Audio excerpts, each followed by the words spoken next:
अथ मंत्रपाठः।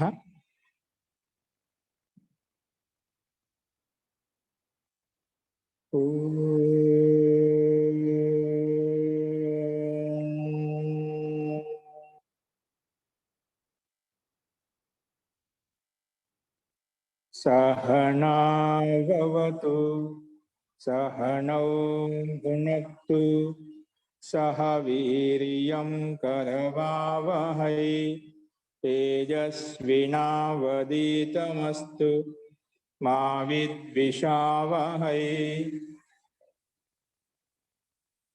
ओम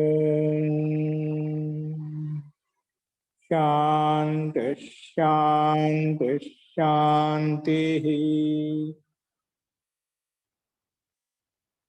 सर्वेभ्यो नमः। अंदरिकी नमस्कारम अंडी।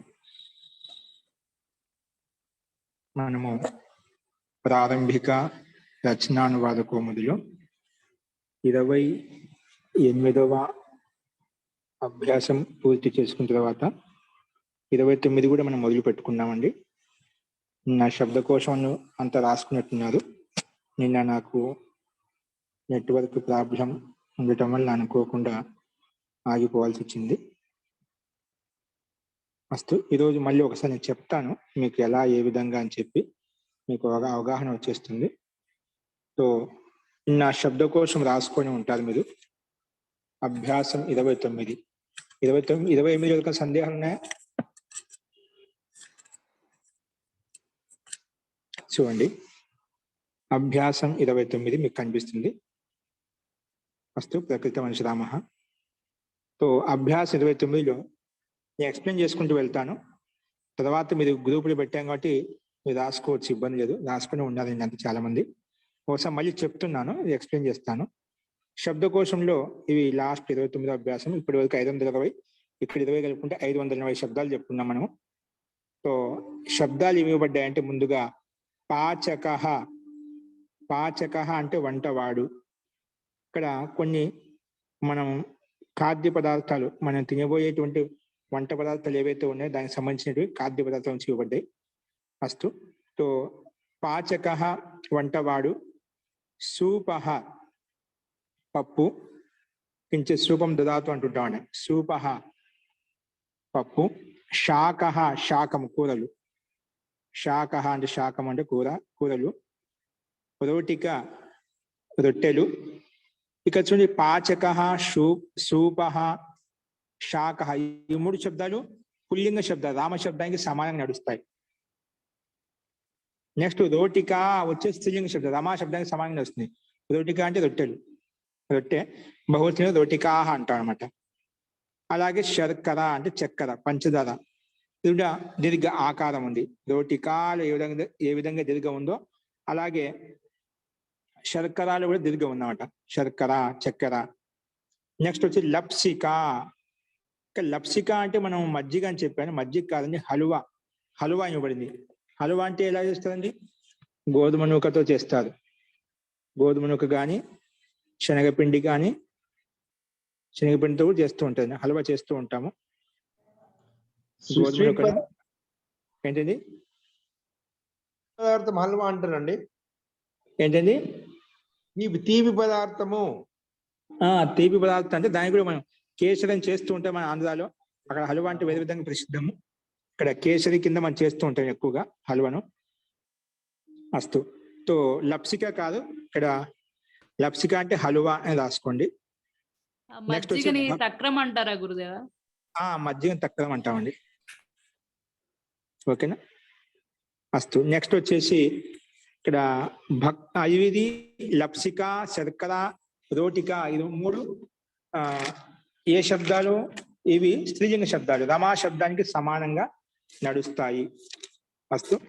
నెక్స్ట్ వచ్చేసి అన్నం శబ్దం. అన్నం అంటే అన్నం, ఏదైనా కావాల్సింది.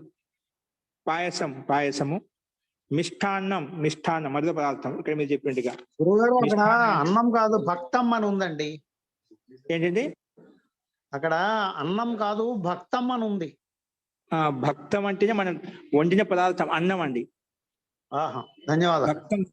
భక్తం అంటే అన్నం అండి, ధాన్యం అంటే అది భక్తం వండిన పదార్థం ఏదైనా కావచ్చు. అన్నం కింద తీసుకుంటాం కదా మనం. अस्तु महोदय. జీ నెక్స్ట్ వచ్చేసి మోదీ స్క్రీన్ కనిపిస్తుంది. కనిపిస్తుంది, స్క్రీన్ అందరికి కనిపిస్తుంది. కనబడట్లేదు మోదీ. మీకు నెట్వర్క్ ప్రాబ్లం ఉంటుంది, ఇక్కడ కనిపిస్తుంది, అందరికి కనిపిస్తుంది. నాకు కూడా కనిపిస్తుంది, అంటే మీకు అందరికి కనిపించట్టే అన్నమాట. కనబడుతోంది, వస్తుంది. కనబడుతోంది. మిష్టాన్నం, మిష్టాన్నం. నెక్స్ట్ వచ్చేసి పక్వాన్నం. ఇక్కడ వండిన పదార్థాలు. మిష్ట అంటే కదా మధుర పదార్థం తీసుకుంటాం. పక్వాన్నం, పక్వాన్నం అంటే ఏదైనా వండిన పదార్థాలు ఏవైనా కావచ్చు, అవి తీసుకుంటాం. పక్వాన్నం. ఓకేనా. నెక్స్ట్ వచ్చేసి నవనీతం, వెన్న. ఏంటి? నవనీతం అంటే వెన్న. ఘృతం, నెయ్యి. లవణం, ఉప్పు. ఓకేనా. ఇవన్నీ ఉన్నాయి. నవనీతం, వెన్న, ఘృతం, నెయ్యి, లవణం, ఉప్పు. పక్వాన్నం, వండిన పదార్థాలు. ఓకేనా. ఇవన్నీ ఇక్కడ ఇవ్వబడ్డాయి. నెక్స్ట్ వచ్చేసి ఇవన్నీ ఏంటి? పాయసం, భక్తం నుంచి మొదలుకొని పాయసము, మిష్టాన్నం, పక్వాన్నం, నవనీతం, ఘృతం, లవణం, ఇవన్నీ కూడా నపుంసకలింగ శబ్దాలు. అంటే గృహ శబ్దానికి సమానంగా ఫల శబ్దానికి సమానం నడుస్తాయి. గృహం, గృహే, గృహాని. ఫలం, ఫలే, ఫలాని. భక్తం, భక్తే, భక్తాని.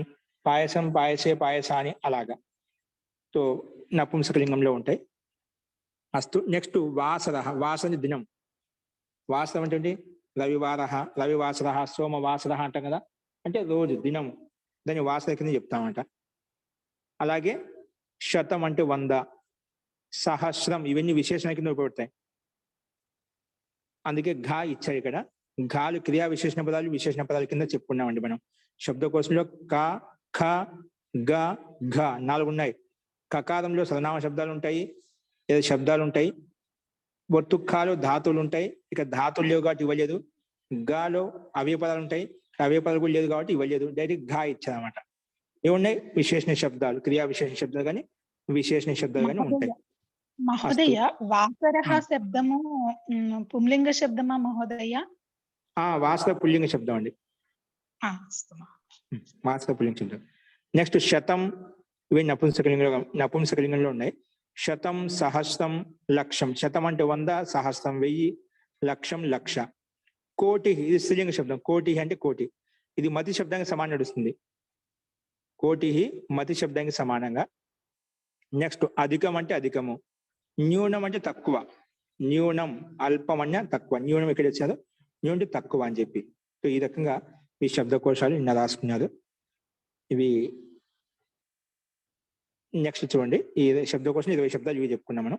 నెక్స్ట్ వ్యాకరణం వచ్చేసి చెప్పుకోబోయే అంశాలు ఏంటివి? త్రీ శబ్దము, చతుర్ శబ్దము. అలాగే మనం గత అభ్యాసంలో 1కి 3 లింగాలు ఎలా ఉంటాయి, 2కు 3 లింగాలు, 2 అనే సంఖ్యావాచ శబ్దాలకు 3 లింగాలు ఎలా ఉంటాయి అవి చూసాము. ఇప్పుడు 3, 4 పుల్లింగం, స్త్రీలింగం, నపుంసకలింగం ఎలా ఉంటాయి 3, 4 అనే సంఖ్యావాచ శబ్దాలకు, అవి ఇక్కడ మనం చెప్పుకోబోయే అంశాలు. తర్వాత త్వా ప్రత్యయం గురించి, ఏ ప్రత్యయం గురించి? త్వా ప్రత్యయం గురించి వాక్యం ఎలా ఉంటాయో చూస్తామా. అంతకన్నా ముందు ఏం చేస్తాం మనం? ముందు అభ్యాసంలో మనము తుమని ప్రత్యయం గురించి చూసామండి. పట్టితుం, గంతుం అని చెప్పి. త్వా ప్రత్యయాన్ని చూసి త్వా ప్రత్యయాన్ని ఉపయోగించి వాక్యాలు ఉన్నాయన్నమాట. నెక్స్ట్ వచ్చేసి ల్యప్ ప్రత్యయము. అంటే త్వా ప్రత్యయము, ల్యప్ ప్రత్యయం గురించి వాక్యాలు ఎలా ఉంటాయి, శబ్దాలు ఎలా ఉంటాయో చూస్తాము. నెక్స్ట్ ఉత్వ సంధి. అంతకుముందు విచరక సంధి చెప్పుకున్నాము. ఇప్పుడేమో ఉత్వ సంధి. అంటే ఉత్వ సంధి ఎందుకన్నా ఉకారం చేస్తాం కాబట్టి ఉత్వ సంధి అని చెప్పాం. ఉకారం చేస్తాం కాబట్టి ఉత్వ సంధి అని చెప్పుకున్నాం అనమాట. అస్తు. సో ఇవి మనం చెప్పుకోబోయే అంశాలు, వ్యాకరణ అంశాలు. అందులో మొట్టమొదటి పాయింట్ వచ్చేసి త్రీ కామా చతుర్ శబ్దాలకు 3 లింగాల్లో రూపాలను రాయండి. త్రీ అనే సంఖ్యకు, చతుర్ అనే సంఖ్యకు, సంఖ్యావాచ శబ్దానికి 3 లింగాలు. త్రీ శబ్దానికి పుల్లింగం వస్తుంది. ఇవి నిత్య బహుస్నాన శబ్దాలు ఉంటాయండి. ఏమొస్తాయి? పుల్లింగంలో త్రయః, త్రిభ్యః, త్రయాణం, త్రయోః, త్రీషు. మనకు సంఖ్యావాచ శబ్దానికి త్రయః, అలాగే త్రయః పుల్లింగ శబ్దం ఏమొస్తాయి? పుల్లింగ శబ్దం చతుర్ శబ్దాలకు మూడు లింగాలు రాయని చెప్పాం కదా. త్రీ శబ్దానికి పుల్లింగం ఏమొస్తున్నాయి? త్రయః త్రయః త్రీన్ త్రయః త్రీన్ త్రిభిః త్రిభ్యః త్రిభ్యః త్రయాణాం త్రీషు. నిత్య బహువచనంలో ఉంటాయి, అంటే 7 విభక్తుల్లో ఉంటాయి. పుల్లింగం త్రీ శబ్దానికి పుల్లింగం ఎలా వచ్చింది? త్రయః. ద్వితీయ భక్తిలో త్రీన్, తృతీయ భక్తిలో త్రిభిః, చతుర్థ విభక్తిలో త్రిభ్యః త్రిభ్యః, పంచమ విభక్తులు కూడా. షష్ఠ విభక్తిలో త్రయాణాం, సప్తమ విభక్తిలో త్రీషు అలా ఉంటుంది. నపుంసకలింగంలో కూడా సేమ్ అదే విధంగా ఉంటుంది. కాబట్టి ప్రథమ విభక్తి ద్వితీయ విభక్తి త్రీని త్రీని అలా ఉంటుంది, త్రీని త్రీని అలా ఉంటుంది. మిగతా త్రిభిః త్రిభ్యః త్రిభ్యః త్రయాణాం త్రీషు ఇవి కూడా పుల్లింగానికి సమానంగానే ఉంటాయి. స్త్రీలింగ శబ్దం మాత్రము తిస్రః తిస్రః, ప్రథమ విభక్తి బహువచనము, ద్వితీయ భక్తి బహువచనం ఒకే విధంగా ఉన్నాయి. తర్వాత తృతీయ భక్తి బహువచనంలో తిస్రుభిః తిస్రుభిః, చతుర్థ విభక్తి బహువచనంలో తిస్రుభ్యః, అలాగే పంచమ విభక్తి బహువచనంలో తిస్రుభ్యః, షష్ఠి విభక్తి బహువచనంలో తిస్రూణాం, సప్తమ విభక్తి బహువచనంలో తిస్రుషు. ఈ రకంగా నిత్య బహువచనంలో త్రీ శబ్దానికి రూపాలు నడుస్తాయి. అలాగే చతుర్ శబ్దానికి కూడా ఇదే విధంగా నడుస్తాయి. పుల్లింగంలో చత్వారః చతురః చతుర్భిః చతుర్భ్యః చతుర్భ్యః చతుర్నాం చతుర్షు. అది నపుంసకలింగంలో ప్రథమ విభక్తి ద్వితీయ విభక్తి ఒకే రకంగా ఉంటాయి, మిగతావన్నీ పుల్లింగానికి సమానంగానే ఉంటాయి. చత్వారి చత్వారి, చతుర్భిః చతుర్భ్యః చతుర్భ్యః చతుర్నాం చతుర్షు. ఇవన్నీ తృతీయ విభక్తి నుంచి మొదలుకొని పుల్లింగం నపుంసకం లింగం యొక్క రూపాలు సమానంగా ఉంటాయి. స్త్రీలింగంలో మాత్రం చతస్రః చతస్రః చతశ్రుభిః చతశ్రుభ్యః చతశ్రుభ్యః చతశ్రూణాం చతశ్రుషు చతశ్రుషు. ఈ రకంగా చతశ్రుషు ఈ రకంగా 7 భక్తుల్లో మనము స్త్రీలింగము పుల్లింగము నపుంసకలింగం యొక్క రూపాలను అర్థం చేసుకోవాలి. ఓకేనా? అస్తు. ఈ రకంగా మనం చూసాము. త్రీ శబ్దానికి చతుర్ శబ్దానికి రకంగా అర్థం చేసుకోవాలి. నెక్స్ట్ వచ్చేసి చూడండి, 2వ పాయింట్ చూడండి. క్రూధాతు గ్రహధాతు మరియు జ్ఞాధాతుకి విధిలింగం మరియు లిట్ లకారం యొక్క రూపాన్ని స్మరించండి. అది మీకు క్రూధాతు గ్రహధాతు మనం మొన్న చెప్పుకున్నాము. అవే వాటికి కేవలము లిట్ లకారము మరియు లింగి లకారం యొక్క రూపాలను స్మరించండి, రాయండి అంటున్నారు. ధాతు సంఖ్య వచ్చేసి 37, 38, 39 క్రమంగా ఉన్నాయి ఈ ధాతులు. అది మొన్న చదువుకున్నాం కూడా. వాటిని మళ్ళీ రాసుకోండి, రాయని వాళ్ళు ఎవరైనా ఉంటే. అస్తు. 3వ పాయింట్ వచ్చేసి 20, 30 మొదలగు సంఖ్యలకు సంస్కృత శబ్దాలు, అంటే 2 నుంచి మొదలుకొని 20, 30, 40, 50, 60, 70, 80, 90, 100 అలా అంట కదా. అటువంటి సంఖ్యలకు ఇక్కడ ఎలా పిలుస్తాం, ఎలా పలుకుతాం అని చెప్పి ఇక్కడ ఇవ్వబడ్డాయి. 20, 30 మొదలగు సంఖ్యలకు సంస్కృత శబ్దాలు ఎలా ఉంటాయంటే 20కి వింశతిః అని చెప్తాం, 30 అంటే 30, 40 అంటే 40, 50 అంటే 50, 60 60, 70 70, 80 80, 90 90, 100 100. ఈ రకంగా 20 నుంచి ముఖ్య 20, 30, 40 సంఖ్యావాచి శబ్దాలకు సంస్కృతం ఎలా పిలుస్తామంటే అవి కొన్ని చూసాం మనం, 100 వరకు చూసాము. అస్తు. ఇవి 3వ పాయింట్ కింద, అది కూడా నేను రాసుకుంటారు. నెక్స్ట్ చూడండి, స్లైడ్ మార్చండి. నెక్స్ట్ వచ్చేసి 4వ పాయింట్ కింద చూసుకోండి. వారాలు ఇచ్చారు 7 రోజులు. 7 వారాలు అంటాం కదా, 7 వారాలు కదా, 7 రోజులు అంటే సప్తాహం. సప్తాహం అంటే వారంలో ఎన్ని రోజులు ఉంటాయి? వారంలో 7 రోజులు ఉంటాయి అన్నమాట. అందుకే 7 రోజులు అంటే 7 వారాలు. 7 వారాలు కదా, 7 రోజులు. వారం అంటే 7 రోజులు అర్థం. వారం అంటే 7 రోజులు అర్థం. అస్తు. ఏమిటి అవి పేర్లు ఇచ్చారు ఇక్కడ. 7 వారాలు ఇచ్చారు. 7 వారాలు 7 వారాలు అంటే మరి ఎక్కువ అయిపోతుంది. ఇక వారం అని పెట్టండి. 7 రోజులు అంటే వారం. వారం అనగానే ఏమవుతుంది? 7 రోజులు వారం అంటాం. ఒక రోజును వారం అని చెప్పాం.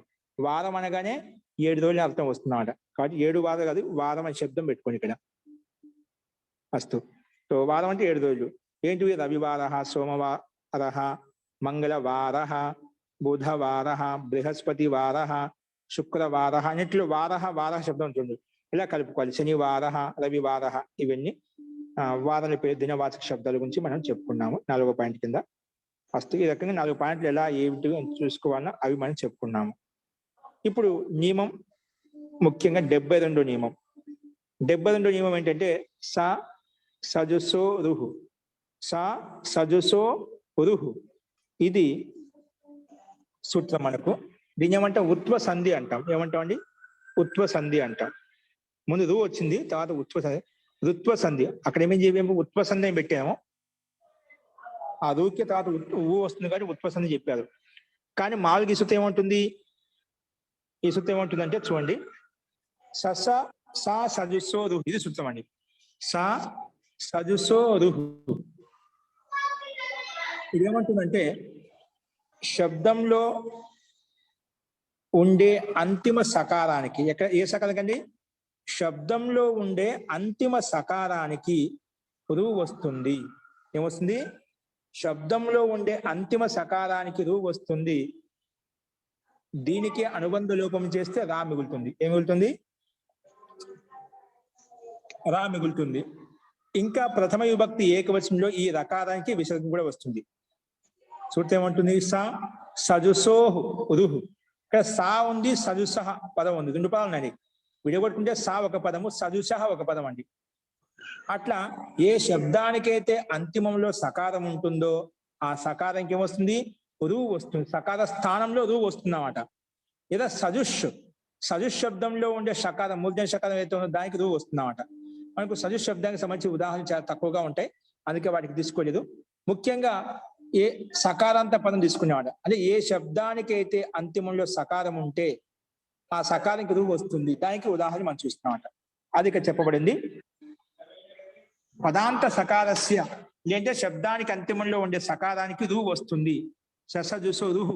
సూత్రంలో ఉన్న రుహు అని చెప్పబడింది అన్నమాట. ఆ రు వచ్చిన సకార స్థానంలో వచ్చిన వెంటనే దానికి అనుబంధం లోపం చేస్తే అయిపోయింది. రూకి అనుబంధం లోపం చేస్తే రేప మిగిలింది, రా మిగిలింది అన్నమాట. ఓకేనా? ఈ రకారానికే ప్రథమ విభక్తి ఏకవచనంలో మనము సు తెచ్చుకుంటాం. ఈ రకారానికి ఏమవుతుంది? విసర్గం కూడా వస్తుంది అన్నమాట.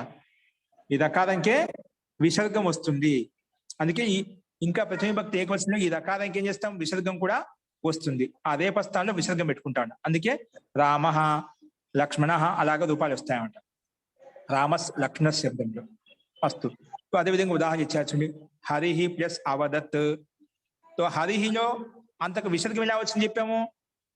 ముందు రు వచ్చింది, రూకి అనుమతి చూపించిన రేప మిగిలింది. ఆ రేపానికి విసర్గం చేసుకునేమాట. అంటే విసర్గం రావడానికి ముందు స్థితి ఏంటి? రేపం. అది తీసుకోవాలి. ఆ రేపం కంటే ముందేంటి? రు. రూకి అనుమతి చేస్తే రా అయిపోయింది కదా. ఆ రు అవస్థలో ఇక్కడ ఈ సూత్రం పనిచేస్తున్నాం. హరిహి, హరిహి, హరి శబ్దము. హరి శబ్దం అంటే ప్రథమ విభక్తి ఏకవచనంలో ఏంటి? ప్రథమ విభక్తి ఏకవచనం వస్తుంది, హరిహి శబ్దం వస్తుందన్నమాట. హరి శబ్దానికి ప్రథమ విభక్తి ఏకవచనంలో హరిహి వస్తుందన్నమాట, విసర్గం వస్తుంది. సో దీనికి విసర్గం రావడానికి ముందే మనం రేప రు స్థానంలోనే అనుబంధ లోపం చేసుకుంటే రా మిగులుతుంది. ఆ రకారవ స్థానంలోనే మనం ఇక్కడ పక్కన అవదత్ కలిపేస్తాం. అందుకే హరి రవదత్ అయిపోయింది. అంటే విసర్గం రావడానికి ముందు స్థితి ఏదో అది తీసుకుంటామండి. విసర్గం ఎక్కడ వస్తుంది?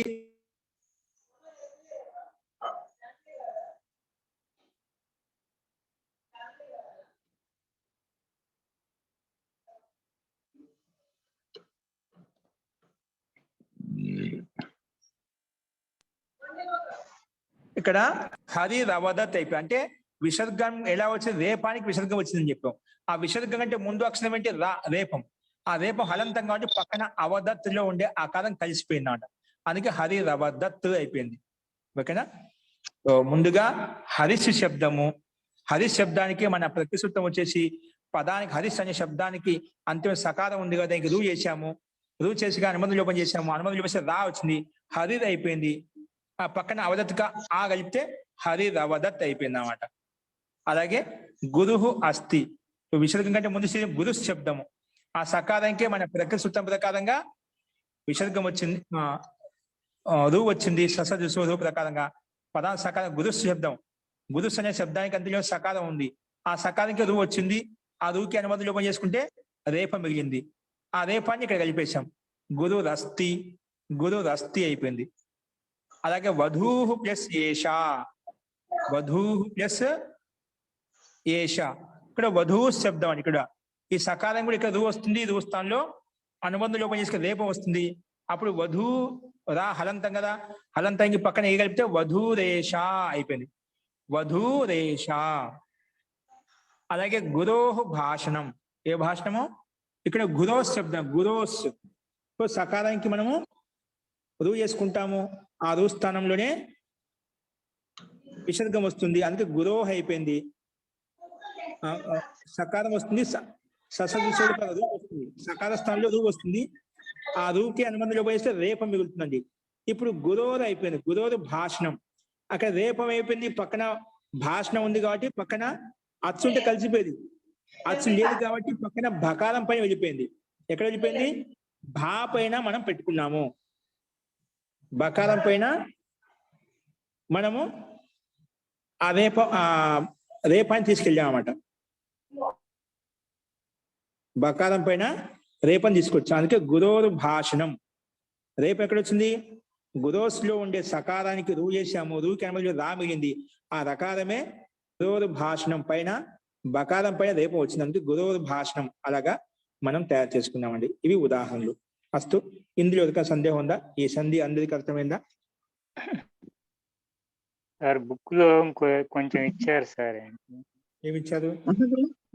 సంధి మే यह रेफा आ के अतिभिक्त अंचक अन्य स्वरों को क्या होता है ना. అవన్నీ ఇక్కడ మనకు అవసరం, దానికి అన్ని కలిపి రాశాను నేను. ఓకేనా? అక్కడ ముఖ్యంగా విసర్గం వస్తుంది చెప్పి రాశారనమాట. అదే మీకు కింద రాశాను. అందుకే బ్రాకెట్ పెట్టి ఇంకా ప్రథమ విభక్తి ఏకవచనంలో ఈ రకారానికి విసర్గం కూడా వస్తుంది అని రాసిన. అది సరిపోతున్నాం. ఓకేనా? అవసరం లేదు. సంధి మే అతిరిక్త అన్యస్వరం కూడా బాధ రహేగా, అన్యస్వరాల తర్వాత వస్తుంది చెప్పేది. కన్ఫ్యూజ్ అవుతుందని చెప్పి నేను చెప్పలేదు కాబట్టి ఇది అలాగే ఉంచండి, మనకి ఇక్కడ అవసరం లేదు. మహోదయ, దీన్ని విసర్గ రేఫ సంధి అని కూడా అనొచ్చా? ఏంటండి? విసర్గ రేఫ సంధి అని కూడా అనొచ్చా?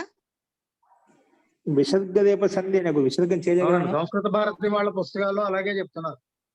జీ జీ జీ అంటే ముందు మనం ముఖ్యం ఏం చేసాము అది గమనించాలి. సంస్కృత భారతి వాళ్ళ పుస్తకాల్లో ఇది మామూలుగా ఋత్వ సంధి అని చెప్పుకోవచ్చు. మనం ఏం చేసాము?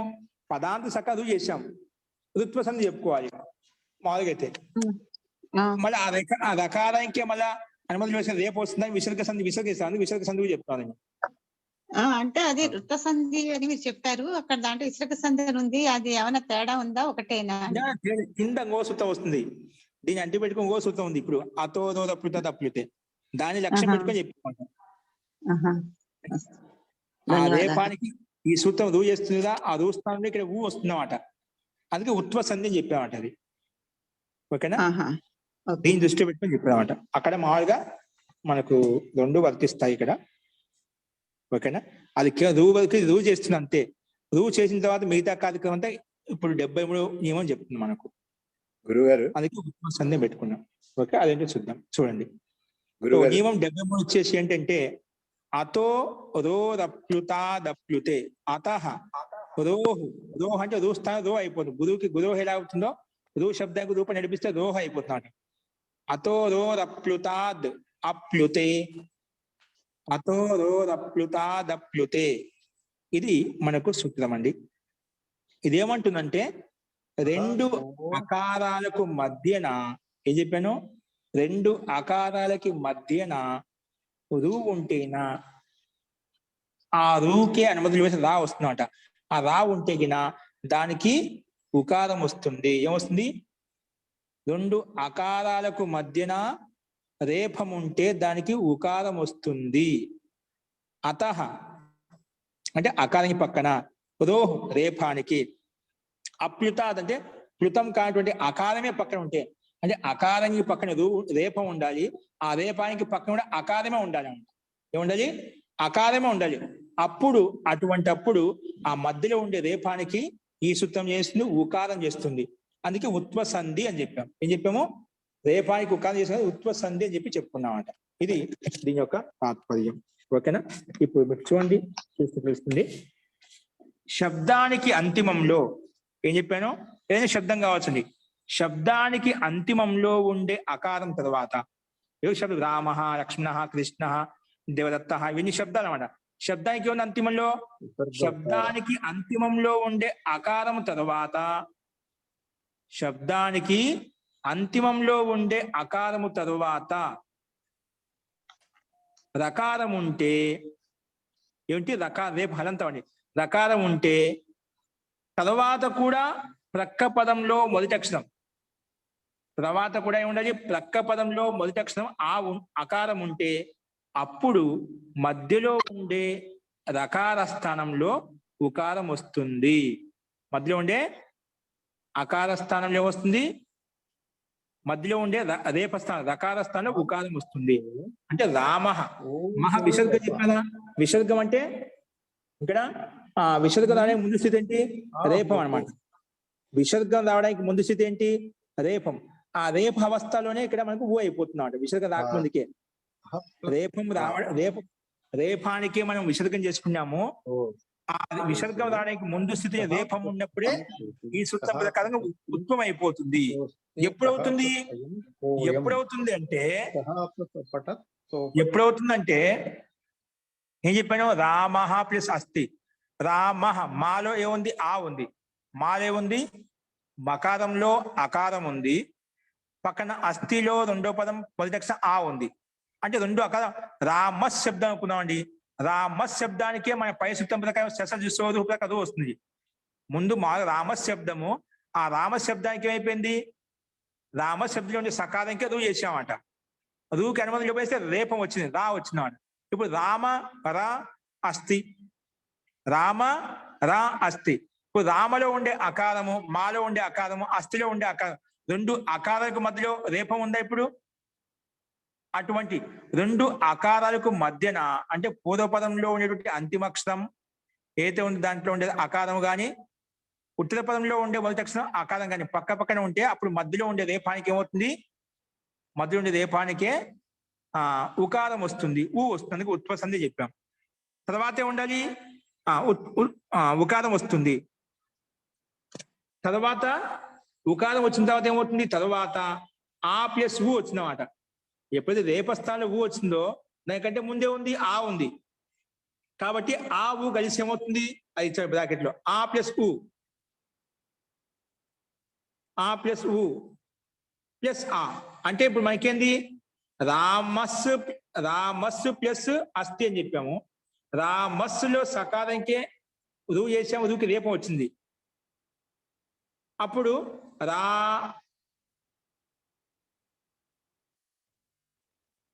రామ ర అస్థి. ఈ రకారానికి ఏం చేసాము? మన ప్రకృతి సూత్రం ప్రకారంగా ఉత్వం వచ్చిందట. రామ ఉ అస్థి, రామ ఉ అస్థి. రామ మాలో ఉండే అకారము, అస్థిలో ఉండే అకారం రెండింటి మధ్య ఉంది ఊ ఉంది. అంటే ముందు రామలో ఉండే అకారం పక్కన ఇప్పుడు రూ స్థానం వచ్చిన ఉకారము, ఆ రెండింటి మధ్య ఓ వేస్తాం. ఆద్గుణ చెప్పాం కదా. ఆ పక్కన ఒకవేళ ఈ ఉంటే ఏ అవుతుంది, ఆ పక్కన ఒకవేళ ఊ ఉంటే ఓ అవుతుంది. ఇక్కడ మనకు ఆ పక్కన ఏమొచ్చింది? రేపస్థానంలో ఉకారం వచ్చిందండి. రేపస్థానంలో ఏమొచ్చింది? ఊ వచ్చింది. అందుకే ఆ ఊ కలిసి ఊ అయిపోయింది. అందుకే ఓకారం వస్తుందన్నమాట. ఏ సూత్రం ప్రకారంగా? ఆద్గుణ. ఈ సూత్రం ద్వారా అకార ఉకారముల మధ్య ఏంటి? రూస్థానంలో ఊ వచ్చింది కదా, అది అకార ఉకారముల మధ్య గుణము చేస్తే ఓకారం వస్తుంది. అకార ఉకారముల మధ్య గుణము చేస్తే ఏమొస్తుంది? ఓకారం వస్తుంది. ఆ ఊ కలిసి ఓ అయిపోతుంది. ఆ ఈ కలిస్తే ఏ అవుతుంది. ఆ ఊ కాబట్టి రూస్థానం ఊ తీసుకొచ్చాం కాబట్టి ఓ అయిపోయిందంట. అందుకే ఓకారం వస్తుంది. ఇది దీని యొక్క అభిప్రాయం. ఓకేనా? ఏం చెప్పింది? మొదటి శబ్దానికి అంతిమంలో అకారం ఉండాలి, రెండో శబ్దానికి ఆదిలో అకారం ఉండాలి. రెండు హ్రస్వాకారం ఉండాలి, రెండు హ్రస్వాకారాలే ఉండాలి.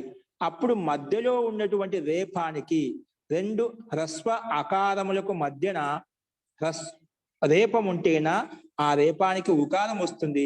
ఉకారం చేయగానే దానికంటే ముందు ఆ ఉంది కాబట్టి ఆ ఊ కలిసి ఓ అయిపోతుంది. అందుకే రామో అస్తి అయిపోతుంది. తర్వాత మళ్ళా ఏంగహ పదాంతారతి ఓ అయిపోయిన తర్వాత వెంటనే ఏంగహ పదాంతారతి ముందు చెప్పుకున్నాం. ఒకవేళ పదానికి అంత్యంలో ఏకారం కానీ ఓకారం కానీ ఉంటే తర్వాత అకారం ఉంటే ఆ అకారం అనేది ముందున్నటువంటి ఏకారంలో ఓకారంలో కలిసి వేస్తాము. రామో అస్థి ఉంది, రామో అనే ఒకారం పక్కన అకారం వచ్చింది కాబట్టి ముందున్న ఓకారం కలిసిపోతుంది. కలిసిపోయినప్పుడు కలిసిపోతే ఎలా తెలుస్తుంది? కాబట్టి అస్థిలో ఉండే అకారాన్ని అవగ్రహ చిహ్నంగా పెట్టుకుంటాము. ఏం పెట్టుకుంటాము? అవగ్రహ చిహ్నంగా పెట్టుకుంటాం అన్నమాట. ఓకే, ఇది దీని యొక్క తాత్పర్యం ఇక్కడ. సో కాబట్టి ముఖ్యంగా స్థూలంగా గుర్తుపెట్టుకోవాలంటే రెండు అకారములకు మధ్యన రేపం ఉంటే ఆ రేపానికి ఊ చేస్తాం. ఊ చేసిన వెంటనే ఆద్గుణ పరిగెత్తుకుంటూ వస్తుంది. ఆ పక్కన ఊ ఉంది కదా, అన్నిటి మధ్య ఓ చేస్తా అని చెప్పింది. ఓ చేసిన వెంటనే మళ్ళీ ఇంకో సూత్రం వచ్చింది, ఏంగహ పదాంతాదతి. ఇప్పుడు పదానికి అంతలో ఓకారం ఉంది కదా, దాని పక్కన అకారం ఉంది కాబట్టి ఆ అకారాన్ని ముందున్నటువంటి ఓకారంలో కలిపేస్తాను. కలిపేస్తే అక్కడ ఆ ఉన్న ఏ తెలుస్తుంది, అందుకే దాన్ని అకారాన్నే అవగ్రహ చిహ్నంగా రాస్తా అని చెప్పి ఏంగహ పదాంతాదతి నియమ ప్రకారం అవగ్రహ చిహ్నంగా రాస్తాం. ఈ రకంగా ఈ సూత్రం యొక్క అర్థం ప్రకారంగా ఉత్పసంధి మనకు వస్తుందండి. ఇది దీని యొక్క తాత్పర్యం. ఉదాహరణ అదే విధంగా ఇచ్చింది. రాసి చూపిస్తారా మహోదయ ఒకసారి? ఉదాహరణ చూపిస్తున్న ఉదాహరణ వస్తున్నాయి. ఉదాహరణలు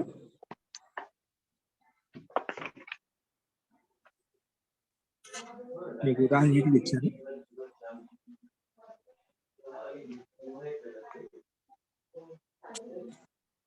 చూడండి,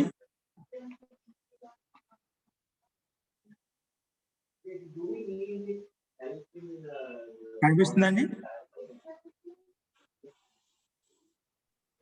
లేదు మహోదయ, కనపట్లేదండి ఉదాహరణ. ఇప్పుడు చూడండి, చూడండి పైన కనిపిస్తుంది. ఆహా ఉదాహరణ ఏంటి? ఎస్ అంటే రామహలో అహ, కృష్ణహలో అహ, దేవదత్తహలో అహ. అది అంతిమ పదం పెట్టుకున్నాను అనమాట. పక్కన ఏదో ఒకటి పదం అస్థిలో మొట్టమొదటి అక్షరం ఆ పెట్టుకున్నాం. అహ ప్లస్ ఆ ఇలా ఉంటుంది. ఆ విసర్గానికే ఏమొస్తుంది? విసర్జనీయస్య విసర్గ సా వస్తుంది. ఎప్పుడు ఇంతమందుకు ఆ విసర్గ సా పెట్టుకుంటాం అన్నమాట.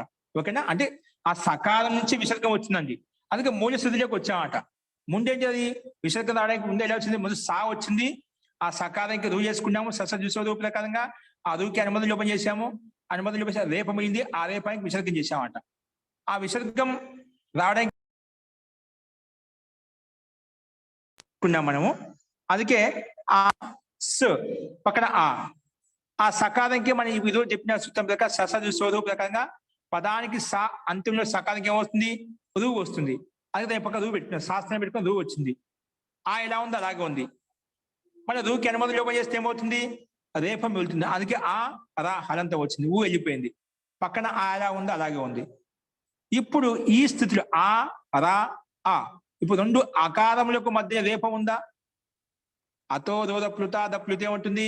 అప్లుత అకారానికి మధ్యలో అప్లుత అకారం పక్కన అప్లుత అకారమే పక్కన ఉంటే, అంటే ప్లుత హ్రస్వము దీర్ఘము ప్లుతము, అట్లా ప్లుత ఆకారం ఉండకూడదు, దీర్ఘ ఆకారం ఉండకూడదు, హ్రస్వ ఆకారమే ఉండాలి. ముందు కూడా హ్రస్వ ఆకారం ఉండాలి, తర్వాత కూడా హ్రస్వ ఉకారం ఉండాలి. అలాగే రెండు అకారములకు మధ్యన ఉకారం వస్తే రేపం వస్తే ఏమవుతుంది? ఆ రేపానికే ఈ సూత్రం చేస్తుంది. అతో రోద ప్లుత దప్లుతే ఉత్పం చేస్తూ ఊ చేసిందండి. అది ఊ చేస్తేనే ఆ ప్లస్ ఊ అయిపోయింది. ఊ చేయగానే వెంటనే ఏమవుతుంది? ఆది గుణ వచ్చేసింది. ఆ ప్లస్ ఊని కలిపితే ఏమైపోయింది? ఓ అయిపోయింది. అందుకే ఓ పక్కన అకారం అలాగే ఉంది, ఓ ఆ.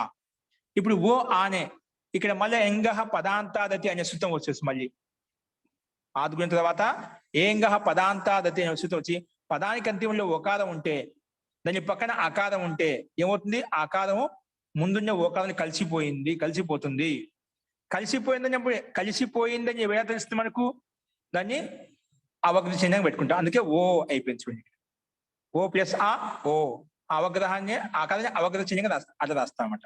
ఓకే, ఇలాగ అన్నింటిలో అర్థం చేసుకోవాలి. ఒకటి చూపించాను, కహ ప్లస్ అపి, కహ చేసి అహ ప్లస్ ఆ అనే కదా, కహ ప్లస్ అపి.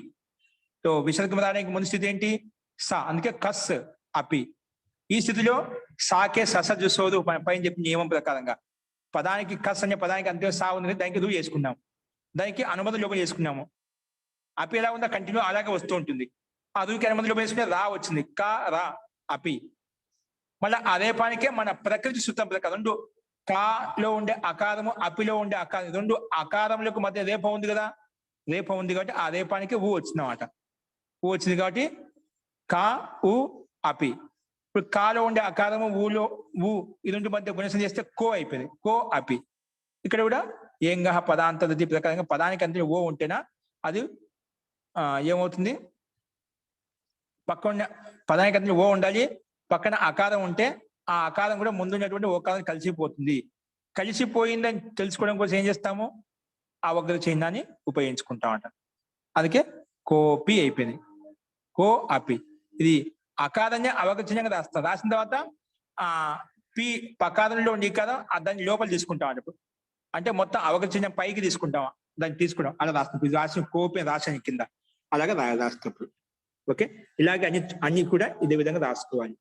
చూడండి, కహ ప్లస్ అస్తి కోస్తి, కహ ప్లస్ అయం కోయం, సహ ప్లస్ అపట సోపటత్. సో అన్నింటిలో ఓ వచ్చిన వెంటనే ఏమవుతుంది, అస్థికి ఆకారం ఉంటే అయిపోయి, ఏదైనా ఆకారం ఉంటే అయిపోయి అదే అవగ్ర చిహ్నంగా మారిపోతుంది. కోస్తిలో కోకి పక్కన అవగ్ర చిహ్నం వస్తుంది, కోయంలో పక్కన అవగ్ర చిహ్నం వచ్చింది ఎస్సాకారం, సోపటత్ అంటే అతను చదివాడు, ఇది కూడా అవగ్ర చిహ్నంగా వచ్చిందన్నమాట. ఈ రకంగా అవగ్ర చిహ్నం ఎంగ పదాంతరితేనే పొదురూప సంధి చేసుకున్నాం కాబట్టి మనకు అర్ధమాత్ర లాగం వచ్చింది ఇక్కడ. అందుకే కోస్తి కోయం సోపఠత్ ఇలాగా ఉదాహరణలు మన అన్ని చోట్ల ఇదే విధంగా అర్థం చేసుకోవాలండి. అస్తు. సో ఈ నియమం అర్థమైనప్పుడు 3 సూత్రాలు వచ్చాయి. ఏమొచ్చాయి, ముందుగా ససజుసోరూపక రూ వచ్చింది, ఆ రూ స్థానంలోనే అనుమతిసుకో రా వచ్చింది కదా, ఆ రకాలంకే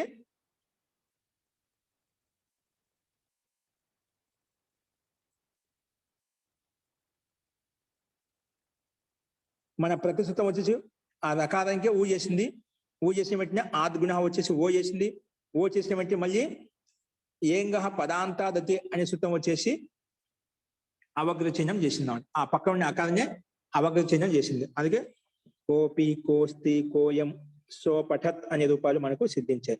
ఎక్కడైనా కానీ అవగ్ర చిహ్నం కనిపించిందంటే అకారం అని గుర్తించండి. ఏం గుర్తించాలి, అవగ్ర చిహ్నం కనిపించగానే అది అకారము అని చెప్పి అర్థం చేసుకోవాలి. ఇవి ఈ ఉత్పసంధి యొక్క స్వరూపం ఈ రకంగా ఉంటుంది, అర్థం ఈ రకంగా ఉంటుంది. ఉదాహరణ కూడా ఈ విధంగా చూసుకోవాలి. అస్తు. ఇప్పుడు దీంట్లో సందేహం ఉందా, ఉత్పసంధిలో ఇది డైరెక్ట్ గా ఉత్పన్నం చేసాం కానీ ఉత్పసంధి అంటాం. అవన్నీ ముందు జరిగే ప్రక్రియ అనమాట. ముందు చెప్పిన కూడా నీకు సహాయపడుతుంది. ససజు సోదు అనేది కూడా ఆ సకాయంకి రూ చేసినప్పుడే కదా అప్పుడు ఉత్పన్నం వచ్చేది అనమాట. కాబట్టి ఈ రకంగా ఉదాహరణ అర్థం చేసుకోవాలి. అస్తు. ఇందులో ఎవరికైనా సందేహం అని చెప్పండి. ఈ నియమం స్పష్టమైన అందరికీ. కహ ప్లస్ అపి ఓకే. ఇప్పుడు నియమం 75 చూడండి ఒకసారి. నియమం 75 త్వా ప్రత్యయం గురించి చెప్పుకున్నామంట. ఏ ప్రత్యయము, త్వా ప్రత్యయం. త్వా ప్రత్యయం ఏ అర్థం వస్తుంది, తుమ్ముని ప్రత్యయం అంటే చదవడం, కొరకు కై కోరకు కోసం అనే అర్థం తీసుకున్నాము.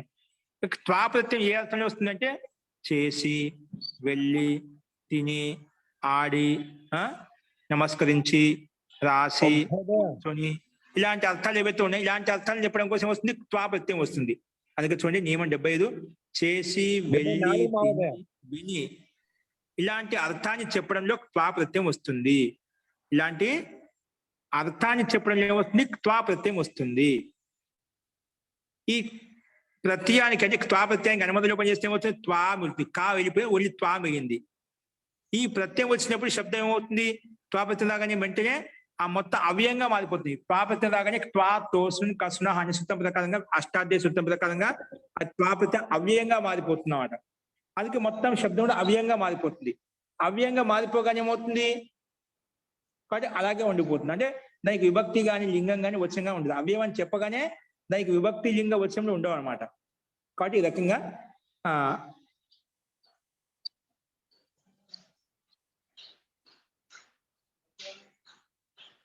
చేసి, వెళ్ళి, తిని ఇలాంటి అర్థాన్ని చెప్పడం కోసం త్వా ప్రత్యయం వచ్చింది. దానికి అనుబంధంలో ఉపయోగిస్తే త్వా మిగిలింది.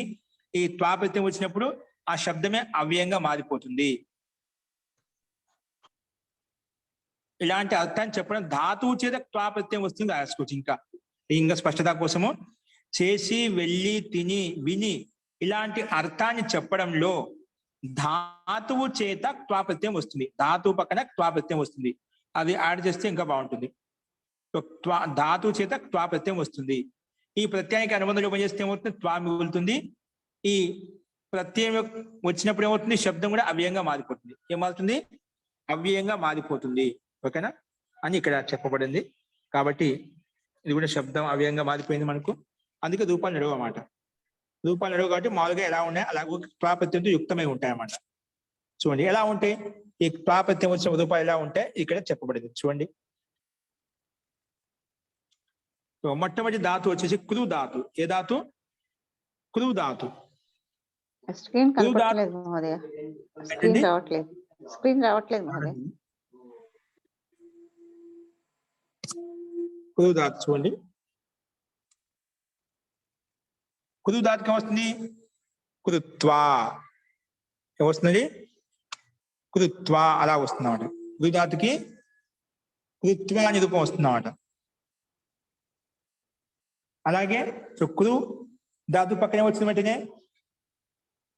చేసి, వెళ్ళి అనే అర్థంలో మనకు త్వా ప్రత్యయం వచ్చిందన్నమాట. ఏమొచ్చింది? త్వా ప్రత్యయం వచ్చిందన్నమాట. చూడండి త్వా ప్రత్యయం రాగానే ఏమైపోయింది? అప్పుడు కృత్వా అయిపోయింది. అంటే చేసి వచ్చింది. చేసి అనే అర్థం వచ్చిందన్నమాట. చేసి అనే అర్థం వచ్చింది. చూడండి ఇప్పుడు కనిపిస్తుంది. అలాగే హృ ధాతుకి హృత్వా. హృ ధాతుకి వచ్చింది హృ. హృ ధాతుకి హృత్వా అనే రూపం వస్తుందండి. హృ ధాతుకి హృత్వా. అలాగే లిఖ ధాతుకి లిఖిత్వా. లిఖ ధాతుకి వస్తుంది లిఖిత్వా. ఇక చూడండి అందువల్ల ఈ శబ్దానికి ఇది అవ్యయం చెప్పాము. ఈ ప్రత్యయం వచ్చినప్పుడు అంటే త్వా ప్రత్యయం వచ్చినప్పుడు శబ్దం అవ్యయంగా మారుతుంది. అందువలన ఈ శబ్దానికి రూపాలు నడవవు. అవ్యయం అని చెప్పగానే దానికి లింగము విభక్తి వచనం మీద ఉండాలండి.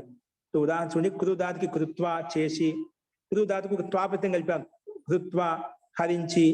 లిఖ ధాతుకు లిఖిత్వా మధ్య ఇక్కడ ఈ వచ్చింది అంతే తేడా. అంటే కొన్ని ధాతులకు మధ్య ఈ వస్తుంది, కొన్నిటికి రాదండి. అవి మామూలుగా మనం గుర్తు పెట్టుకోవాలి అంతే. లిఖ ధాతుకు లిఖిత్వా అంటే రాసి. గమ్ ధాతుకి గత్వా వెళ్ళి. ఇక్కడ మకారమే లోపం చేసేసామంట. లేదంటే గత్వా వచ్చేసింది. గమ్ అంటే గత్వా వెళ్ళి. హన్ ధాతుకి హత్వా చంపి. నమ్ ధాతుకి నత్వా నమస్కరించి. దా ధాతుకి దత్వా ఇచ్చి. చూడండి ఊరికి ధాతులకు మనం త్వా కలుపుకుంటూ వెళ్ళిపోతున్నాం. దాకి త్వా కలిపితే దత్వా ఇచ్చి. బుధు ధాతుకి ఉక్త్వా చెప్పి. స్వపు ధాతుకి సుప్త్వా. సుప్త్వా అంటే నిద్రపోయి. అలాగే గ్రహ ధాతుకి గృహీత్వా గ్రహించి. ప్రచ్ఛ ధాతుకి పృష్ట్వా అడిగి. వస్ ధాతుకి ఉషిత్వా. ఉషిత్వా అంటే నిద్రపోయి. క్షమితం నివసించి. వస నివాసే. వసకి ఇక్కడ సంప్రసారం చేస్తే ఊ అయిపోయింది కాబట్టి కొన్ని శబ్దాలు ఇలా గుర్తుపెట్టుకో. వ్యాకరణ అంశాల్లోకి మన లోపలికి వెళ్ళకుండా వసధాతుకి ఉషిత్వా నివసించే అర్థంలో ఉషిత్వా వస్తుంది. నివసించి. దృశ్యధాతుకి దృష్ట్వా చూసి. పచ్చధాతుకి పక్త్వా వండి. సో అన్ని వండి, తిని, వెళ్ళి అలాంటి అర్థాలు వస్తున్నాయి. త్వాపత్యం యొక్క అర్థం అటువంటిది అన్నమాట. అలాగే ఖాధాతుకి ఖాదిత్వా తిని. పాధాతుకి పీత్వా త్రాగి. లభుధాతుకి లబ్ధ్వా పొంది, లభించి, లభించుకొని, పొంది, మొత్తానికి పొందడం. ఈ రకంగా క్రు ధాతు అంటే ధాతు ఉచిత త్వా ప్రత్యయం వచ్చిన రూపాలు ఎలా ఉంటే ఒక ఉపలక్షణంగా కొన్ని చెప్పుకున్నామట. ఇదే విధంగా అన్ని చోట్ల అర్థం చేసుకోవాలి. ఈ రకమైన ప్రత్యయం లాస్ట్ లో అన్నిట్లో గృహీత్వా, దృష్ట్వా, ఉషిత్వా, దృష్ట్వా, పక్త్వా అంటే త్వా త్వా త్వా అని కనిపిస్తున్నాడ. అలాంటి ప్రత్యయం ఎక్కడ కనిపించినా అది ఏమవుతుంది? ఆ ధాతు యొక్క అర్థాన్ని బట్టి ఆ అర్థంలో మనం అర్థం చేసుకోవాలి. గృహీత్వా, పఠిత్వా, లిఖిత్వా అని చెప్పి. అంటే చేసి, వెళ్ళి, తిని, త్రాగి అలాంటి అర్థాలు వస్తాయి. ఓకే, ఇది 74వ నియమం యొక్క ఉదాహరణ అండి. ఓకేనా? అస్తు. ఇందులో సందేహం ఉంది, స్పష్టమైంది కదా. ఒక ధాతుకు త్వా ప్రత్యయం కలుపుకుంటూ వెళ్ళివాం. కొన్ని చోట్ల ఈ వస్తుంది, కొన్ని చోట్ల రాదు. లిఖ ధాతుకి ఈ వచ్చింది. గ్రహ ధాతుకు గృహీత్వా ఇక్కడ వచ్చింది ఈకి గ్రహో లిటి దీర్ఘ ప్రకారం దీర్ఘం కూడా అయిపోయింది. గృహీత్వా అయిపోయింది. నెక్స్ట్ ఉషిత్వా ఈ కనిపిస్తుంది. ఖాదిత్వాలు ఈ కనిపిస్తుంది. ఓకేనా? పీత్వాలు కూడా ఈ కనిపిస్తుందా? అది ఈ వేరండి. అది ధాతులో ఉండే ఈ ప్రత్యయం యొక్క ఈకారం కాదు. పీత్వ ఇది వేరు. అంటే పీత్వ ఖాదిత్వ ఇలాగా రూపాలు మనకు వస్తాయండి. ఫస్ట్ నెక్స్ట్ 75వ సూత్రం చూడండి. గురుగారు 75. గురుగారు దీని ఎక్స్ప్లెనేషన్ లో కొంచెం మిస్ అయిందండి. ఏది? దీంతో ఈ చేసి తిని విని లాంటి అర్థాన్ని చెప్పేటప్పుడు ధాతువు తర్వాత ప్రత్యయం వస్తుంది, అనుబంధ లోపం తర్వాత అనుబంధ లోపం చేస్తే దానికి త్వా మిగులుతుంది. అనుబంధ లోపం దానికి కా తీసేసిన త్వా వెళ్తాం, త్వా మిగులుతుంది. ఈ ప్రత్యయమే వచ్చినప్పుడు ఏమవుతుంది? శబ్దం అవ్యయంగా మారిపోతున్నాం. ఓకేనా? ఓకే. నెక్స్ట్ లాస్ట్ ఒక నియమం చూడండి. 75. అర్థం ఏంటి గురుగారు? హృత్వ సెకండ్ హృత్వ హరించి, హరణం చేసి, హరించి, ఓడించి, అపహరించి ఇలాంటి అర్థాలు తీసుకోవచ్చు. ఓకేనా? హరించడం, అపహరించడం ఇలాంటి అర్థం. ఓకే. లబ్ ధాతు కొంచెం చెప్పరా? ఏంటండి? లబ్ ధాతు అక్కడ లబ్ధ్వా పొంది. కాదు, అక్కడ త్వా రాలేదు కదా? త్వా రాలేదండి. నేను త్వా వచ్చిందండి. త్వాకే దాగా మారిపోయిందన్నమాట. అంటే త్వానే వస్తాయి ఈ ప్రత్యయాలు దీనివే అండి. లబ్ధ్వాలో దా అది ఏంటి అనుకున్నాం? తకారానికి దకారం అయిపోయి వా ఉంది కదా త్వా, ఆ తకారానికే తకారం ధాగా మారిపోయిందన్నమాట. సంధి వల్ల లబ్ధ్వా అయిపోయిందన్నమాట. వాళ్ళ ధాతు లభ్ ధాతు ఉతుభ, దానికి సామాన్య బకారం అయిపోయింది. పక్కన త్వా ప్రత్యయం తకారం కూడా ధకారం కూడా అయిపోయింది. అందుకే లబ్ధ్వా అయిపోయింది అన్నమాట. అంటే పొంది వ్యాకరణం ప్రకారంగా. గురుగారండి పస్ ధాతువుకి అది ఎట్లా ఎలా వస్తుందండి? పశ్యతి దానికి వసతిలో ఉండేదానికి సంప్రసారం అయిపోతుంది. ఇజ్ఞ సంప్రసారణం గ్రహిజ్యా వచిస్వపి యజాదినాం కితి, వచిస్వపి యజాదినాం కితి ఇది ఒకటి. గ్రహిజ్యా వయి వ్యధి, ఇలాంటి గ్రహిజ్యా వయి వ్యధి ఈ సూత్రం ప్రకారంగా సంప్రసారం అవుతుంది. సంప్రసారం అని ఏమవుతుందంటే ఈ జ్ఞ సంప్రసారం వచ్చేసి వాస్థానంలో ఊ చేస్తుంది. సంప్రసారం అంటే ఎన సంధికి తిప్పి రాస్తామంట. ఎన్న సంధిలో ఎక్కులకు ఎన్ని చేస్తాము, ఇక్కడ ఎన్నులకు ఎక్కువ చేస్తామంట. ఈ రకంగా ఇక్కడ ఏమడిగారు మీరు? అంటే చూచుట, చూచి. ఇక్కడ వాస్తవ ఊ వస్తుందండి. వాస్తవ సంప్రసారం వల్ల ఊ వస్తుంది. అది కూడా గుర్తుపెట్టుకోండి. సంప్రసారం వల్ల వా ఊగా మారిపోయింది. ఉష్ పక్కన ఈ వస్తుంది, కొన్ని దాతులు ఈ వస్తుంది, కొన్ని రా అని చెప్పిన కొన్ని షడ్ దాతులు ఉంటాయి, కొన్ని అందుకే ఉషిత్వ అంటే నివసించి అలా అర్థం వస్తుంది. గురుగారు లబ్ధ్వా రాయండి. చూచుట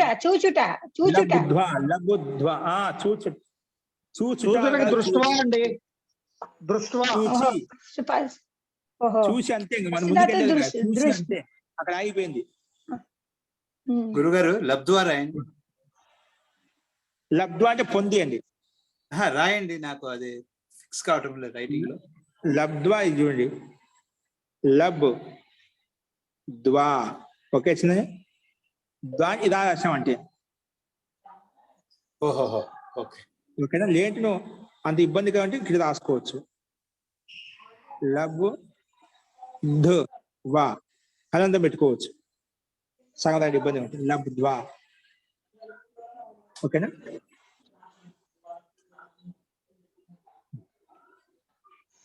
ఓకే. ఇప్పుడు నెక్స్ట్ 75 అన్నిటి పాదకి పీత్వ గ్రహద గృహీత్వ అడిగి ఈ లబ్ధ్వాలో భకారము ఒత్తుభా ఉండదా అండి? అదే దానికి ఒత్తుబాకే అల్ప మహా అల్ప ప్రాణం అయిపోతుంది సంధి వల్ల. ధన్యవాదాలు. మీకు సంధికాలు చాలా ఉన్నాయి. మనకు వ్యాకరణ చాలా ఉన్నాయండి. మనకు కొంచెం ప్రసిద్ధ మనకు సామాన్య ముందు సంస్కృత పరిచయం చేసుకుంటాం కాబట్టి అందు లోపలికి వెళ్ళడం లేదు మనకు. ఓకేనా? అలాగే రూపసిద్ధి మనం చేసుకోండి కదా. దీనికి రూపం ఎలా మా లబ్ధుకి లబ్ధ్వా, త్వాగంతో లబ్ధ్వా అయిపోయింది, పాకి పీత్వా అయిపోయింది. అది గుర్తుపెట్టుకోవాలి లౌకిక వ్యవహారంలో. ఫస్ట్ నియమం 75. నియమం 75.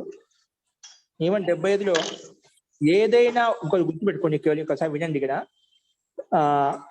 ధాతు కచ్చ ఏదో ఒకటి ఉంటుంది అన్నమాట. ధాతువున దానికి అర్థమే ఉంటుంది. ఇక్కడ పైన చెప్పుకున్నాము, ధాతువునకు జీ కృపయా మీరు మ్యూట్లో పెట్టుకోండి, అది మీకే మీరు అర్థం చేసుకోండి. పార్వతి గారు మ్యూట్లో పెట్టుకోండి. మీకు ఏమైనా డౌట్ ఉంటే అడగండి. మీకు చెప్దామని మహోదయ మ్యూట్ లో పెట్టమని చెప్దామని తీశాను. జీ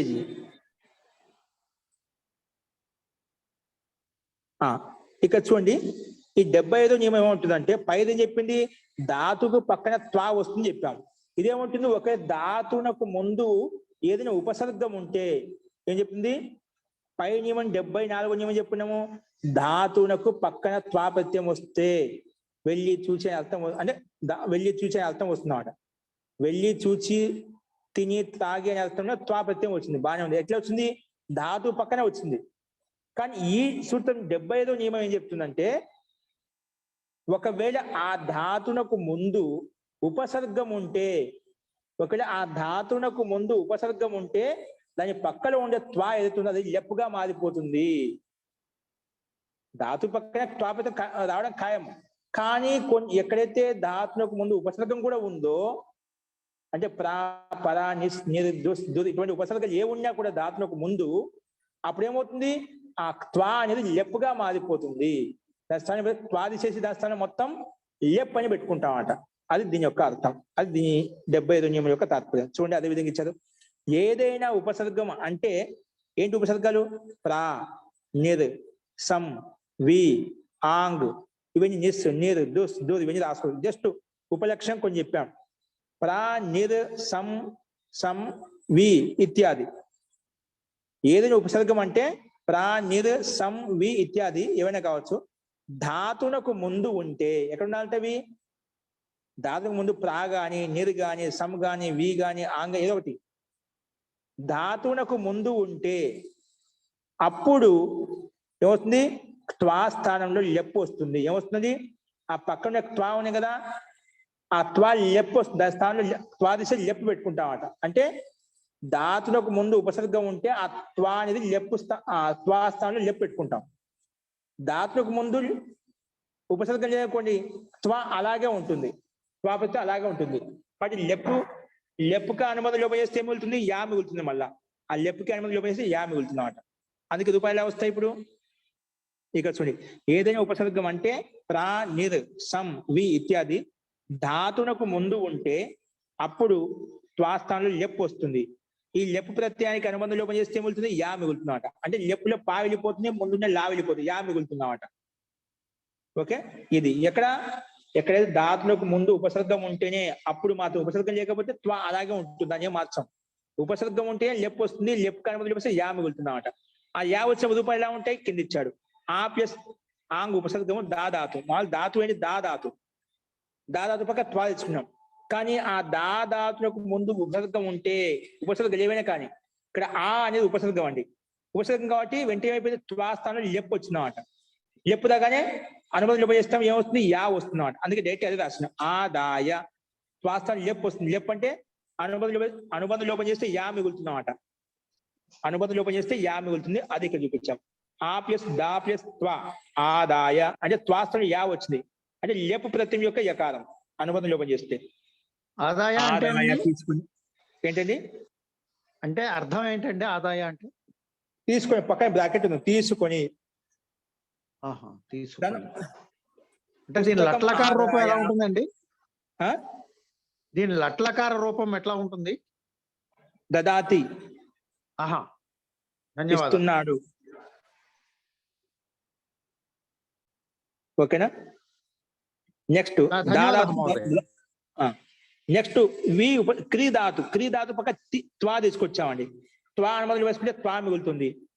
కానీ ఒకే ఆతునకు ముందు ఉపసర్గం ఉంటే ఆ త్వా ఏమవుతుంది, లెప్పుగా మారిపోతుంది. ఆ లెప్పుకి అనుమతులు వేస్తే మిగులుతుంది, యా మిగులుతుంది. ఆ మిగిలింది రాసింది డైరెక్ట్ గా. ఆ క్రీ త్వా దానికే త్వా స్థానం యా వస్తే విక్రీయ అయిపోయింది, అంటే అమ్మడం, విక్రయం చేయడం. విక్రయించడం అంటే అమ్మటము, అమ్మటము. విక్రియ అంటే అమ్మి అని అర్థం. అంటే ఫలం విక్రియ అంటే ఫలాన్ని అమ్మి, ఓకేనా. వస్తుం విక్రియ వస్తువుని అమ్మి, పశుం విక్రియ పశువును అమ్మి, అలాగేదైనా కానీ అమ్మి అనే అర్థంలో విక్రియ యా వచ్చిన త్వాస్థానం. ఎందుకు? క్రియదాతులకు ముందు వి ఉపసర్గం ఉంది. ఉపసర్గం ఏదైనా ఉండొచ్చు, ఉపసర్గం ఉంటే అయిపోయా. త్వాస్థానం లెప్పు కనుమదులు వేస్తే యా మిగులుతుంది, అదే కలిపి రాస్తాం విక్రియ. అలాగే ఆ ప్లస్ గం ప్లస్ త్వా ఆ ఉపసర్గం, అందుకే ఆగత్య. ఇక్కడ మాకి అనుమతులు మాకి లోపం చేసుకుంటాం, త్వాస్థానం యా వస్తుంది, ఆగత్య అలా వచ్చింది. నెక్స్ట్ ప్రహృత్వా. ప్రహృత్వా ప్రా ఉపసర్గము హృదాతు ప్లస్ త్వా అయిపోయింది, ప్రహృత్య అయిపోయింది. త్వాస్థానం వచ్చి యా వచ్చినమాట. అంటే ప్రహరించి అంటే సంహరించి, సంహరించి అంటే ప్రహారం చేయడం అండి, అటాక్ చేయడం. దాన్ని ప్రహరిత్య అని చెప్పి చెప్పుకుంటాం. సో మొత్తానికి అన్నింటిలో ధాతునకు ముందు ఉపసర్గం ఉంది, అందుకే పక్కన ఉండే త్వాస్థానం యా లెప్ వచ్చింది, లెప్కి అనుమతి చూసి యా మిగులుతుందన్నమాట. అది రాశాం. వి హృత్వ విహృత్య, ఆ నీ త్వ ఆనీయ, ఆ ఊ త్వ ఆహూయ, ఇలాగా మనకు రూపాలు వస్తాయండి. ఓకేనా, అర్థమైందా? మహోదయ ఇక్కడ ఒక లెఫ్ట్ లో యా వస్తుంది కదా, ఇక్కడ తకారం ఉంది కదా కొన్నిట్లో, అది ఎలా వచ్చింది మహోదయ? ఎక్కడండి? ఇప్పుడు ఒక చోట లెఫ్ట్ లో మనకి యా మిగులుతుంది కదా, ఇక్కడ కొన్ని చోట్ల ఆగత్య ప్రహృత్య తకారం ఉంది కదా మహోదయ, అది ఎలా వస్తుంది? ఉత్తమం అండి, అది అతి ఉత్తమం. ఇక్కడ తకారం ఆగమంగా వస్తుందండి. తకారం హ్రస్వస్య, నిన్న మనం చెప్పిన వ్యాకరణంలో మనం హ్రస్వస్య పితి కృతి తుక్కు, హ్రస్వానికి దాంట్లో ఉండే హ్రస్వానికి తుక్కు ఆగమంగా వస్తుంది. ఆ తుక్కుగా అనుమతి లోపం చేస్తే మిగులుతుంది, మళ్ళీ తుక్కులో కకారం పోతుంది, ఉకారం పోతుంది, హలంత మిగులుతుంది అన్నమాట. అందుకే ప్రహృత్య ఆగత్యాలు ఆ తకారం, తుక్కులో ఉండే తకారం అండి. సరే మహోదయ, సరే అర్థం. ఓకే, ఉత్తమం. సో ఈ రకంగా మధ్యలో కొంచెం తకారం వస్తుంది. కొన్ని ఎందుకు మనం ప్రసిద్ధమైనటువంటి శబ్దాలు కూడా గుర్తు పెట్టుకుంటాం. అందుకే ఇక్కడ మనకు లోపలికి వెళ్తే మనకి ఇంకా ఇది కానీ ఇక్కడ చెప్పలేదు, అవసరమే మనకు కూడా తెలుసుకోవాలి. ప్రస్తుతానికి ఇలా వస్తుంది, జస్ట్ నమూనా చెప్పుకున్నామట. అందుకే రెండో పుస్తకంలో విస్తృతంగా అక్కడ చెప్పబడిందండి, ఎలా వస్తుంది, ఏ విధంగా వస్తుంది, ఏ సూత్రం ప్రకారం వస్తుంది అని అక్కడ రెండో బుక్ లో మనం చెప్పుకున్నాం పూర్తిగా కూడా. అస్తు, ఇది 75వ నియమం యొక్క అర్థం. ఏం చెప్పుకున్నాము? 74వ నియమంలో ధాతు పక్క త్వా తీసుకొచ్చాము, అవి కలిపి రాసాము. అర్థం చూడండి, ఇక్కడ మళ్ళీ అది యా వచ్చినా కూడా అర్థం అదే ఉంటుందండి. వెళ్ళి తిని అనే అర్థం వస్తుంది, దాని అర్థంలో మార్పు రాదు. ఇప్పుడు ఆదాయ తీసుకొని, విక్రియ అమ్మి, ఆగత్య వచ్చి, త్వా వచ్చినా త్వాస్థానం లెప్పు వచ్చినా అర్థం అదే విధంగా ఉంటుంది. కాబట్టి అంటే ధాతులకు ముందు ఉపసర్గం వచ్చింది కాబట్టి ఆ త్వాస్థానం లెప్పు వచ్చింది, అదే తేడా. ఎక్కడైనా కానీ మీకు లెప్పు కనిపించిందంటే ఖచ్చితంగా ఆ కనిపించిందంటే యా వచ్చింది ఖచ్చితంగా. ఆగత్య వెళ్ళి ఇలాంటి చెప్పామనుకోండి, ఖచ్చితంగా అక్కడ ముందు ఉపసర్గం అనివార్యంగా ఉంటుంది. అంటే విశేషార్థంలో తీసుకోవాలండి, లేకపోతే త్వాని ఉంటుంది. ఏంటండి విశేషార్థంలో తీసుకోవాలా? అట్లాంటప్పుడు ఉపసర్గ వచ్చినప్పుడు విశేషార్థం అంటే విశేషం అంటే ధాతు యొక్క అర్థం మీరు చెప్పినట్టుగా విశేషం తీసుకోవచ్చింది. ఉపసర్గం వచ్చిందంటే ధాతు యొక్క అర్థం మార్చేస్తున్నాం. ధాతునకు ఏదైతే అర్థం ఉందో అదే ధాతునకు ఉపసర్గం కలిపితే ఏమవుతుంది? ధాతు యొక్క అర్థం మారిపోతుంది. ఉపసర్గాః ధాత్వర్థం బలాత్ అన్యత్ర నీయతే ఒక వాక్యం ఉంది మహాభాష్యం యొక్క వచనంలో. అంటే ఉపసర్గాలు ధాతునకు చేర్చినప్పుడు ఆ ధాతు యొక్క అర్థం మారిపోతుందన్నమాట. అంటే ధాతునకు ఏదైతే అర్థం ఉందో ఆ అర్థం మారిపోయి వేరే అర్థం వస్తుందన్నమాట ఉపసర్గం వల్ల. అందుకే ఉపసర్గా ధాత్వర్థం ధాతు యొక్క అర్థాన్ని మార్చేస్తాయి, విశేష అర్థం వస్తుందండి. అందుకే ఇక్కడ ఇలా చెప్పిన విశేషార్థం ఎప్పుడైతే వస్తుందో అప్పుడు ఉపసర్గం ఉంటుంది. ఉపసర్గం ఉందంటే దాని స్థానంలో యా వస్తుంది, అంటే లెప్ వస్తుంది, లెప్ స్థానంలో యా వస్తుంది అన్నమాట. అప్పుడు రూపాయలు ఇలా ఉంటాయి, అది మనం చూసాం. అస్తు, అర్థమైందండి? క్షమితం మహోదయ. ఆగత్య అంటే ముందుది ఉన్నది తకారం వస్తుంది కదా మహోదయ, దీనికి కూడా ఉపసర్గం ఉంది కదా. అందుకే యా వచ్చిన ఉపసర్గం ఉంది కానీ యా వచ్చి మనకు అంతే యా కనిపిస్తుంది అన్నిటిలో. ఆగత్య యా వచ్చింది, తకారం కూడా వచ్చింది కదా మహోదయ. తకారం కూడా వస్తుందండి, కొన్ని చోట్ల వస్తుంది, అవి మనం గుర్తు పెట్టుకోవాలి, అంతేం లేదు. ఒక సూత్రం అంటే చెప్పాము అది నిర్మలా గారు అడిగారు. ప్రకారం ఏంటండి? వస్తుందని ఎలా తెలుస్తుంది మహోదయ? అది మనకు ఎలా తెలుస్తుందో లేదు, మనం గుర్తుపెట్టుకోవడం అండి. ఇక్కడ మనకు కొన్ని ప్రసిద్ధమైన శబ్దాలు కాబట్టి కొన్ని గుర్తుపెట్టుకోవాలి. అది ఎలా వస్తుందో తెలుసుకోవాలి. మన వ్యాకరణ విషయం కాబట్టి మనకి ఇక్కడ అవసరం లేదు. ఓకేనా? కేవలం గుర్తుపెట్టుకో, ఇలా వచ్చి ఇలా ఉంటుంది. కొన్ని ప్రసిద్ధమైన శబ్దాలు కదా, ఇప్పుడు చెప్పాను హ్రస్వస్య పితి కృతి తుక్కు అనే సూత్రం ప్రకారం వస్తుంది చెప్పాను. కాబట్టి దానికి ఇంకా కొంచెం లోపలికి వెళ్ళాలన్నమాట. మనకు రచన వరకు ముందు అక్కడ విస్తృతంగా చెప్పాం, అక్కడ తెలుస్తుందండి. ఇక్కడ మనకి ఎంతైతే అవసరమో అంతే చెప్తున్నాం. వ్యాకరణం వెళ్తే మనకు కొంచెం ఇబ్బంది పడతాం.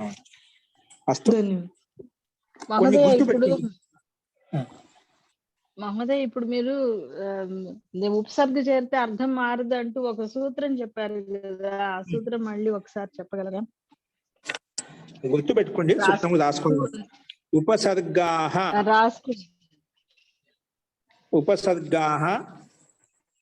ధాత్వర్థం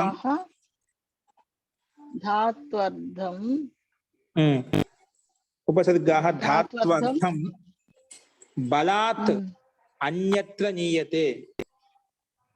బలాత్ అన్యత్ర నీయతే. ఉపసర్గాః అన్యత్ర ఉపసర్గాః ధాత్వర్థం బలాత్ అన్యత్ర నీయతే. అంటే ఉపసర్గలు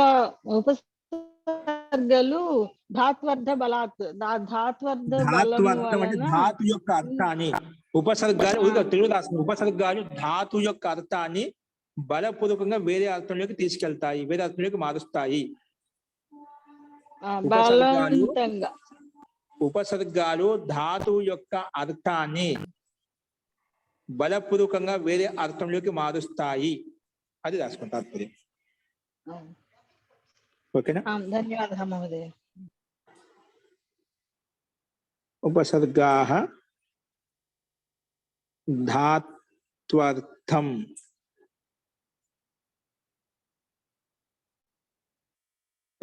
బలాత్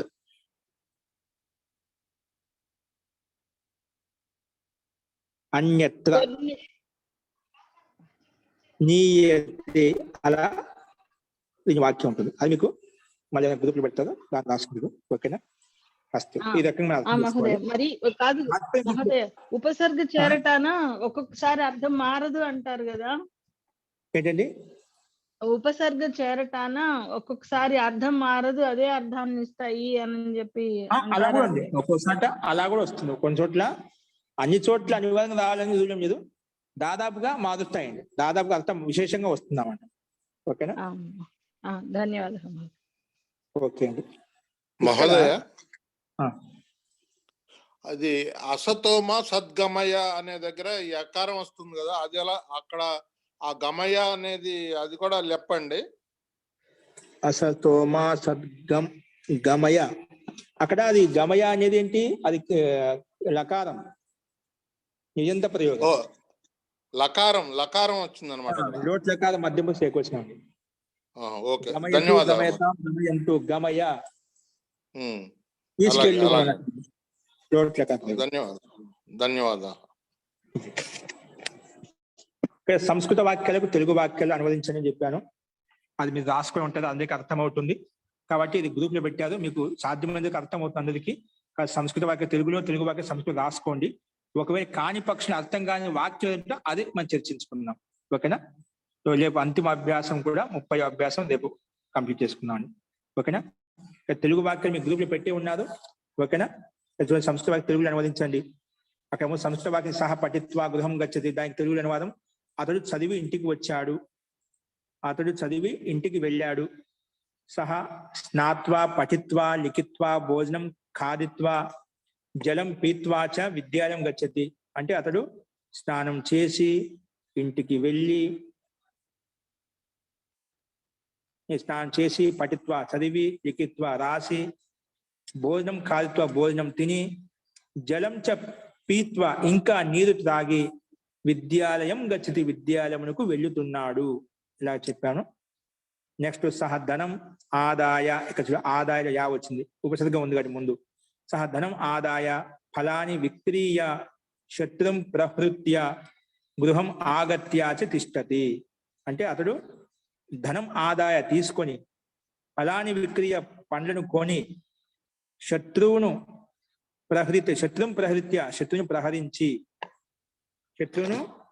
ప్రహరించి అలాగే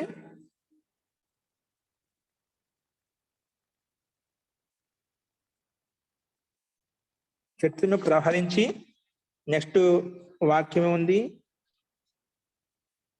గృహం ఆగత్యాచ తిష్టతి. శత్రువును ప్రహరించి గృహం ఆగత్య తిష్టతి. ఓకేనే, శత్రును ప్రహరించి ఇంటికి వచ్చి కూర్చున్నాడు కాబట్టి గృహం ఆగత్యాది తిష్టతి, గృహం ఆగత్యాచ తిష్టతి అని చెప్పి ఇక్కడ మనం చెప్పుకున్నామండి. ఓకే, ఈ రకంగా అవిని చెప్పుకున్నాం మనం. కాబట్టి ఈ వాక్యాలు మొత్తాన్ని గమనించండి మీరు. ఈ సమాధానాన్ని కూడా మనం చెప్పుకున్నాము, ఆన్సర్స్ కూడా రాశాము ఇక్కడ. మీకు ఏ వాక్యంలో ఈ చెప్పిన దాంట్లో ఎదుగు ఏ సందేహం ఉన్నా, ఎటువంటి సందేహం ఉన్నా మీరు అడగవచ్చండి. ఓకేనా, కాబట్టి ప్రయత్నం చేయండి. కాని పక్షంలో ఎవరికైనా సందేహం ఉంటే నేను చెప్తాను. అస్తు, ఇంక ఇప్పుడు ఇందుకు ఎవరికైనా సందేహం ఉన్నాయా?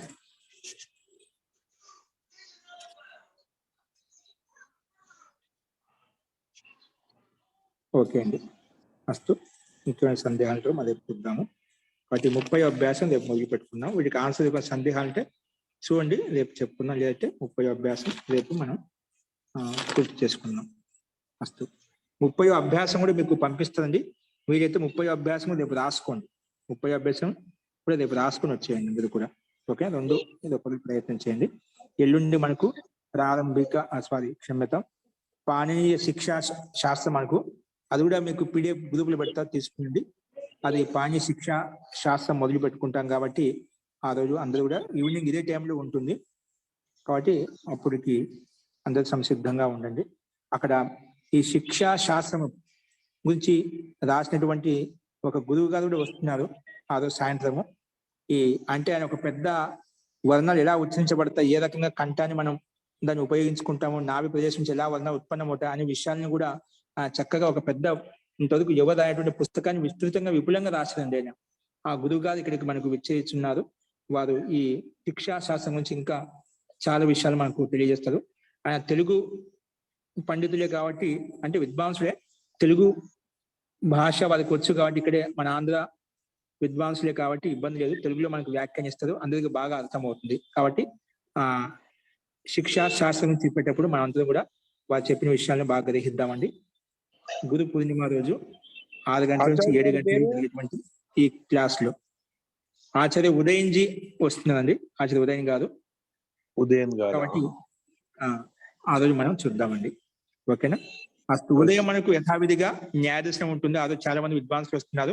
కనీసం మనం అందరూ న్యాయం చదవడం వేరే విషయం, కానీ వారి యొక్క ఉపదేశాలు మటుకు అందరం విందామండి. కాబట్టి ఆ రోజు అంతా కూడా మీరు న్యాయదర్శనం కూడా మీరు ఉదయం పూట, ఉదయం 8 గంటల నుంచి 9 గంటల సమయంలో న్యాయదర్శనం ఒక కక్ష జరుగుతుంది. కాబట్టి ఆ రోజు కూడా చాలా మంది పండితులు వస్తున్నారు. మీరు ఆ రోజు కూడా గురు పూర్ణిమ రోజు బుధవారం ఇదే లింక్ ఉంటుంది, లింక్ మారదు. కాబట్టి అందరూ జాయిన్ అవ్వండి.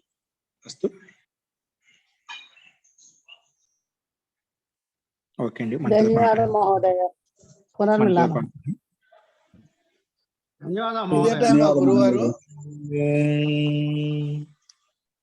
మహోదయ.